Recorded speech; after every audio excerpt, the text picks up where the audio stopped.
Javier Milei avança em pesquisas para a presidência da Argentina. Cara, olha que interessante, né?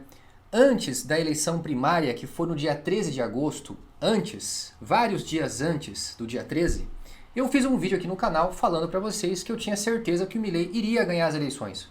Por quê? Porque ele vai dolarizar a economia argentina. E outro ponto, os Estados Unidos está apoiando o Javier Milei, tá bom? Pessoal, olha que interessante, olha só. Quero Argentina fora do Mercosul e sem Banco Central. Se você tirar o Banco Central, se você eliminar o Banco Central da Argentina e adotar o dólar como moeda oficial do país, meu irmão, a economia argentina vai crescer pra caramba, porque você vai simplesmente separar a economia da política. Cara, vai acabar com o parasitismo na economia.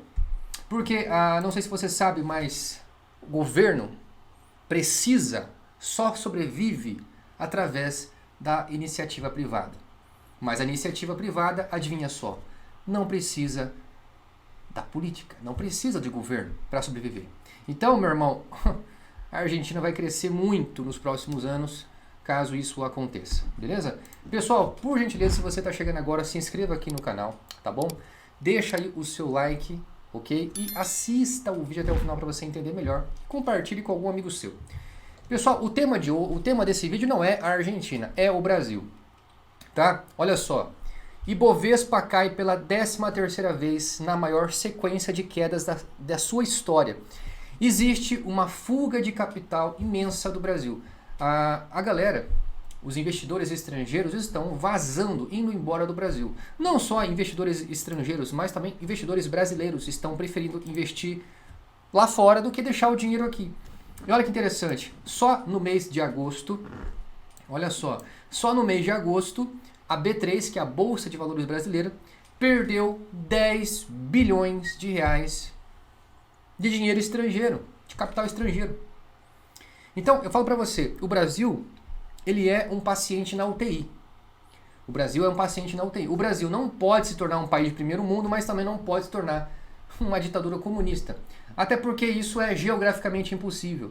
Pessoal, as pessoas elas dão muita moral para o que o Lula faz. Principalmente a direita patriota, ela realmente bota muita fé no Lula. Eles realmente acreditam que o Lula vai transformar o Brasil numa ditadura venezuelana. Na verdade, não é. Não é o Lula que vai transformar o Brasil em uma ditadura. É o judiciário brasileiro. Então, as pessoas se esquecem que o Lula é apenas um marionete. Eu já fiz vídeos aqui no canal alertando vocês que o Lula é apenas um marionete. Tá bom? Olha que interessante. Moeda única do BRICS reduzirá vulnerabilidade, afirma Lula. O que é essa vulnerabilidade que o Lula tanto tem medo? Pessoal, olha só, o Lula tem medo das sanções econômicas. Olha só o que o Lula falou sobre a Venezuela. Lula diz que Venezuela está cansada de brigar e que sanções dos Estados Unidos são absurdas. Olha só que interessante. O cachaceiro Lula tem dois motivos por que o Lula quer criar essa moeda única. O Lula quer criar essa moeda única, para fugir das sanções econômicas. Por quê? Segundo motivo, ele quer ajudar economicamente as demais ditaduras, através da economia brasileira, né? E sem falar que ele quer criar leis absurdas, ele quer realmente criar uma ditadura. Essa é a utopia que existe na cabeça do cachaceiro. Só que ele se esquece que ele é apenas um marionete. E pessoal, olha que interessante. Nem o próprio Putin, que faz parte do BRICS, nem o próprio Putin acredita na moeda única, essa moeda comum do BRICS. Por quê? Olha só. Você se esquece, a maioria das pessoas se esquecem que a Rússia é o país mais sancionado do mundo. O mais interessante, pessoal, é que a Rússia ela tem mais sanções econômicas do que a própria Venezuela. Tem um gráfico bem interessante aqui, olha só. Rússia é o país mais penalizado do mundo. A Rússia tem 6.400 sanções. O Irã tem 3.600, a Síria tem 2.200, a Coreia do Norte tem 2.077, a Venezuela tem 651. O Mianmar tem 510 e Cuba, pasmem, Cuba tem apenas 208 sanções. Então você observa que Cuba e Venezuela não crescem porque existe uma má gestão. Essa gestão socialista, gestão comunista. Ok? Então a Rússia, meu irmão, que tem 6.400 sanções, ela está forte como nunca. Mas por que será que o próprio Putin não quer saber da moeda única do BRICS que o Lula tanto defende? Por quê? Porque a Rússia sabe que a única meta é roubar dinheiro. Por que vocês acham que o Lula colocou, a galera lá do BRICS colocou a Dilma como presidente do BRICS? Meu irmão, não é para dar certo esse negócio, tá bom? Olha que interessante, pessoal. Olha só que interessante. 95% do mercado diz que não confia no Lula, mas 67% acredita em Campos Neto. Quem é Campos Neto? Campos Neto é o presidente do Banco Central brasileiro, tá? No ano passado, Lula disse o seguinte: Lula diz aceitar a independência do Banco Central, mas propõe mudanças. Quais são as mudanças? Pessoal, a mudança que o Lula tanto quer e tanto brigou nesse primeiro ano de mandato é retirar o Campos Neto da presidência do Banco Central. Para quem não sabe, o Campos Neto entrou no Banco Central em 2019. Ele foi colocado lá pelo presidente Jair Bolsonaro. Só que, olha que interessante, antes do Campos Neto entrar no Banco Central, ele passou por uma sabatina do Senado. E ele foi aprovado pelos próprios membros do STF. Cara, as pessoas se esquecem que o STF responde à Agenda 2030. Vou mostrar um vídeo para você aqui do próprio Campos Neto falando que ele tem muita gratidão, ele tem gratidão pelo STF. Olha só esse vídeo, presta atenção nesse vídeo aqui.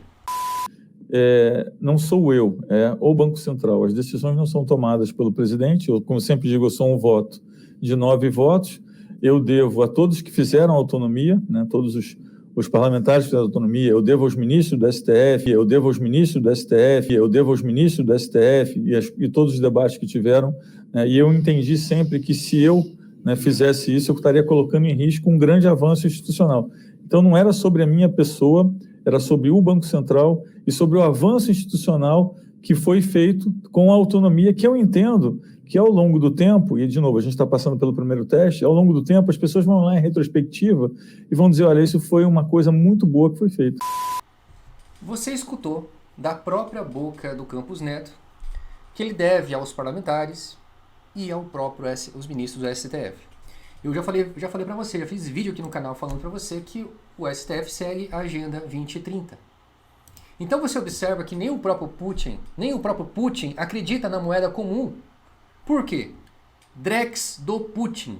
Rússia começa a testar o rublo digital em 11 cidades.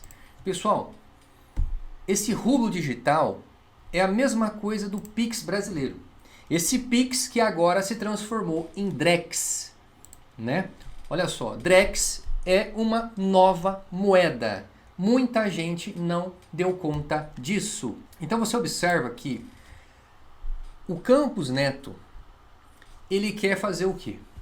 Até o fim do mandato dele, o Campos Neto que responde ao STF, esse mesmo STF que responde à Agenda 2030, olha só, queremos ligar o Pix a outras plataformas mundiais, defende Campos Neto. Você observa que não vai ser mais necessário você ter uma moeda comum, igual defende o cachaceiro Lula. Entende? Não vai ser mais necessário você ter uma moeda comum. Olha só o que o Campos Neto disse sobre isso.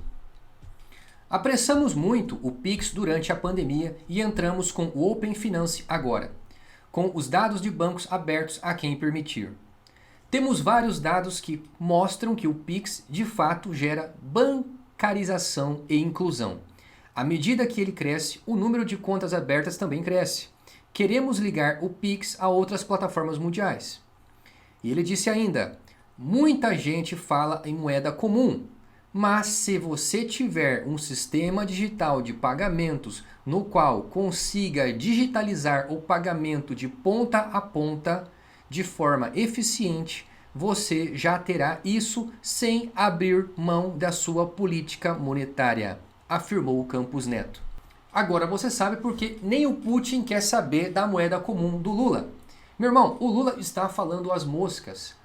O Lula é apenas um marionete que foi colocado na presidência pelo STF. E o STF responde à Agenda 2030. Então, cara, nem o Putin acredita nessa moeda, porque o próprio Putin já está correndo atrás do rublo digital. E olha que interessante, olha só que interessante. A China está muito avançada, né? A China, ela não precisa esconder o que ela quer fazer. Moeda digital, ou yuan, vem com uma data de validade. Gaste ou ele desaparecerá. A moeda digital da China é programável para ter uma data de vencimento, o que permite que seu banco central efetivamente aumente a demanda de consumo ou imponha taxas negativas conforme o necessário. Imagina só, você recebeu o seu salário e você tem 30 dias para gastar o seu salário. Caso você não gaste, o seu dinheiro vai desaparecer da sua conta. É basicamente isso que os globalistas querem, né? Um controle total, né? Aquele velho ditado, né? Você não terá nada e será feliz. Essa frase foi dita pelo Klaus Schwab, acho que foi em 2016, lá no Fórum Econômico Mundial. Então, tudo está seguindo para a digitalização, né? E olha que interessante, tem um vídeo aqui que eu quero mostrar para vocês. Tem um vídeo bem interessante aqui de uma moça passando a mão. Olha que interessante, tem uma moça aqui passando a mão. Ela está pagando a compra dela com a palma da mão. Tá? Olha só, está passando ali, certo? Ó, ela passou e pagou. É a mesma coisa um cartão de aproximação. Entendeu? É a mesma coisa um cartão de aproximação. A única diferença é que o chip vai estar na sua mão. Isso já é real, isso já está acontecendo, tá bom? Então, pessoal, o que o Campos Neto está fazendo aqui, ele só está seguindo a Agenda 2030. Beleza? Agradeço imensamente pela presença e apoio de vocês. Peço que compartilhe o vídeo, se inscreva aqui no canal. Até mais.